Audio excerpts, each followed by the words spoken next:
Hey guys, it's Sergio and Sheila, and we are the Sergio and Sheila Real Estate Group, your Dallas luxury experts, coming soon to a closing near you. That's right. Hey guys, welcome to the channel. If it's your first time to the channel and you enjoy watching home tours and learning all things real estate, we would like to personally invite you to our YouTube family by subscribing. So please make sure to subscribe down below. All right guys, today we're going to bring you a pretty cool modern house. It's here in the INWOOD Park West neighborhood of Dallas. It's only literally 5 minutes from Love Field Airport, walking distance to INWOOD Village, and 10 to 15 minutes to downtown Dallas. But Sheila, share with us more information about this one. Yes, this is built in 2024. It's a 5-bedroom, 3.1 baths. It's a 2-car garage. It's 4,018 square feet. It's currently listed at $1,350,000, which is $336 price per square foot, and it's sitting on a 0.15 acre lot, which is roughly 6,400 square feet.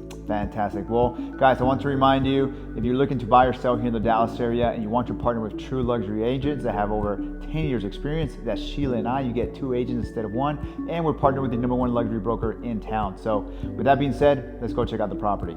Enjoy the music and enjoy the tour. Again.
Well, there you have it, it, guys. Hope you enjoyed the tour. Down below, we have more information about the property. And if you're interested in viewing the property, please make sure to reach out to us. Hey, perhaps you're interested in selling your house for top dollar in today's market, or maybe you're looking to buy here in the Dallas area. Well, either one, we can help you with all your buyer or seller needs. All you need to do is schedule a consultation call by clicking on one of the links down below. Please like, comment, and subscribe. It really helps with the channel. And as always, remember to follow us on Instagram at Sergio and Sheila. Guys, thank you so much for watching. See you guys next time.